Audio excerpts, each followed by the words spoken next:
Assalamualaikum viewers, Bismillahirrahmanirrahim. Again we are here with our new successful motivation story. जैसे को पता हमेशा आपके लिए सक्सेस मोटिवेशन लेके आते हैं और हमेशा हमारे पास नए स्टूडेंट बैठे होते हैं. पहले भी इन्होंने इवेंट किया गौर ने, लेकिन इंप्रूवमेंट के लिए बता रहे हैं. तो आज जो हम डिस्कस करने जा रहे हैं स्पेशली कि लोग B1 कर रहे हैं 4 मॉड्यूल के साथ, तो रिजल्ट्स आ चुके हैं हमारे पास ऑलरेडी.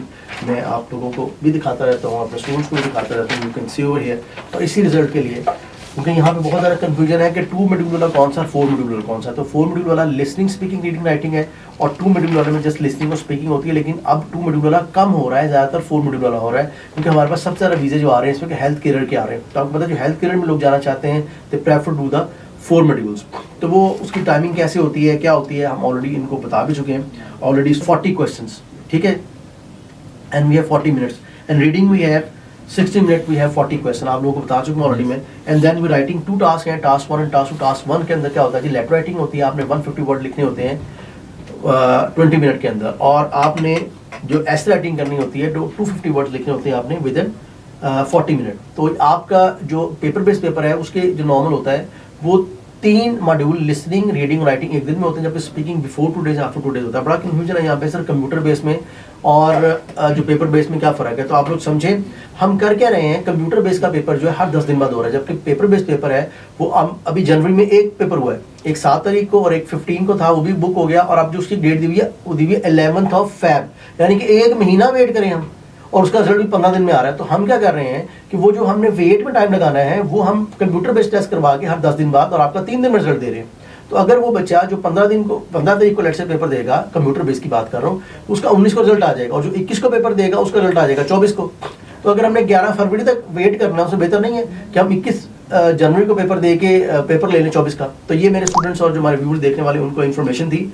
आज स्पेशली जो वीडियो बन रही है उसमें इन लोगों को जो समझाया हमने डिसाइड किया है. और जो 7th का पेपर हुआ हमारे स्टूडेंट्स का, राबिया और उसमें और भी स्टूडेंट थे, उनके हवाले से हम बात करेंगे. तो उसके अंदर से देखिए लिसनिंग को हम इकट्ठा नहीं कर सकते हैं, रीडिंग को इकट्ठा नहीं कर सकते. ऑलरेडी हम बुक्स करवा रहे हैं. टोटल जी 17 बुक्स अब तक आइट्स की आ चुकी हैं. और मज़े की बता दूँ ये बड़ी अच्छी, वो लोग जिनकी इंग्लिश वीक है हमने बुक 1 से लेके बुक 17 तक उर्दू के नोट्स बना दिए, ताकि वो लोग बहन और भाई हमारे जिनकी इंग्लिश वीक है they can take the material from us in Urdu. हाँ, पेपर तो लाजमी इंग्लिश में होगा, लेकिन आपको इंप्रूव करवाने के लिए जैसे इंग्लिश के अलावा हम बहुत सी लैंग्वेज करवा रहे हैं, डच है, जर्मन है, चाइनीज़ है, रशियन है, उसके साथ भी उर्दू के नोट्स लेते हैं ना आप, चाहे आपने PhD क्यों ना की हो, ठीक है ना. तो अगर आप कोई लैंग्वेज सीख रहे हैं तो you have to start from A for apple, B for baby. तो same thing I take English as a not a simple state, I will take ये भी लैंग्वेज है.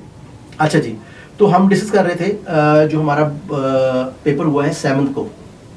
अपने स्टूडेंट्स देखेंगे उन्होंने क्या तैयारी की हुई है और हम जो करवा रहे हैं. तो सबसे पहले हम स्पीकिंग की बात कर लेते हैं. जो कंप्यूटर बेस्ड का स्पीकिंग होता है, तो लेट्स से आपका पेपर जो होगा सुबह लेट्स से 10 बजे शुरू होता है.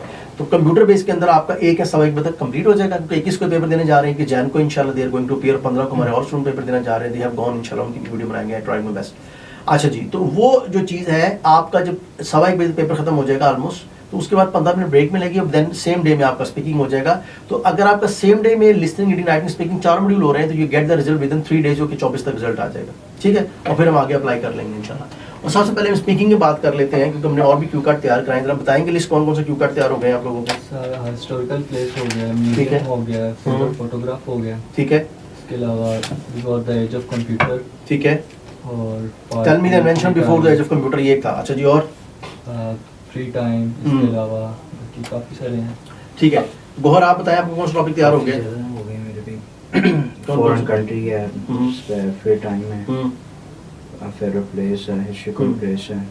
इसके अलावा जो बाइक है सेम वो आप क्योंकि इकट्ठे प्रैक्टिस हो रही है. अच्छा जी, इंट्रोडक्शन देखें हमेशा सेम होता है. What is your name, where from, tell me something about your home town. उसके आपके मैक्सिमम 17 से 20 क्वेश्चन होते हैं. वो हम काफ़ी प्रैक्टिस कर चुके हैं, ऑडियंस भी देख चुके हैं ऑलरेडी. हम काफ़ी कर जो क्यू कार्ड्स हैं, जो अभी जो क्यू कार्ड आया लास्ट टाइम, वो था डिफरेंट प्लेसेस या डिफरेंट सिटीज यू लाइक. मेरा क्यू कार्ड था वो फेवरेट सिटी के बारे में था. फेवरेट सिटी के बारे में आया, ठीक है. तो हमारी ऑलरेडी स्टूडेंट दे रहे होते हैं, they are always touch with them. तो फेवरेट सिटी के बारे में बात करते हैं, तो उसके ऊपर 3 या 4 क्वेश्चन हो सकते हैं फेवरेट सिटी पे, कि आपकी फेवरेट सिटी कौन सी है, आप वहाँ पे कितने अरसे से रह रहे हैं, ठीक है, क्यों रह रहे हैं, क्या प्रिविलेजेस हैं आपको. तो if I give you the Q card, how you explain that. Topic is favourite city. जी, go ahead. Well, my favorite city is Murray. So I like very much because I already stay in Murray. So very well, and big city like very high mountains and hill. But these days are already very Stuck over there, weather is very hard over there, hard and snow falling over there. falling. Right. So many people come and visit. So ठीक है. very much like. So what do you think that are the advantages while living in a like a snow weather city? Something you want to say about that? Yeah, Advantages, disadvantages? definitely, sometimes do not maintain traffics and other sliding, so very difficult. Many people come different cities to stay and visit, so I think very difficult.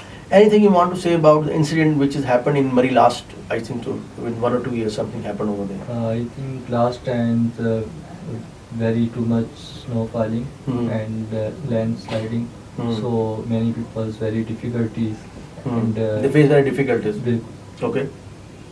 Well, you know, ज़रा use किया करें, ये वो words होते हैं which use for correcting the sentences. ठीक है, audience आप भी हमें देख रहे हैं तो आपके लिए मोटिवेशनल वीडियोस हैं, ये हम टाइम निकाल के बड़ी मुश्किल से बनाते हैं. We have to manage the time, calls वगैरह भी आ रही होती हैं. क्यों? ताकि आप लोग मोटिवेट हो. मैं ये नहीं कहता सिर्फ मुझसे ही पढ़ें, लेकिन जहाँ पढ़ें राइट ट्रैक पे तो आए ना. आपके अभी भाई डोशा इंशाल्लाह उसकी वीडियो बनाएंगे, उसका 1 महीना ज़ाया हो गया. कामरान भाई थे, उनका 1 महीना ज़ाया हुआ. इस तरह और स्टूडेंट हमारे आते हैं, तो ये नहीं डिफरेंशिएट कर पाते जो टीचर वहाँ बैठे हैं. B1 है क्या? वो कहते हैं यार B1 क्या चीज़ है. उससे बड़ा अजाब ये भाई, इंग्लिश के 6 लेवल है, A1 A2 B1 B2 C1 C2, जिसको जो रिक्वायरमेंट है वो पढ़ाए ना. हमारे पास 17 बुक्स हैं. अब ठीक है, अब जरूरी नहीं कि 17 की 17 बुक्स हमने पढ़ाएं. हमने क्या करना है, जहाँ पे स्पेसिफिक ये टच करते हैं जाके B1 लेवल है 4 या 4.5 एनफ. तो हमें जरूरी नहीं कि आपको 17 की 17 बुक्स पढ़ाएं.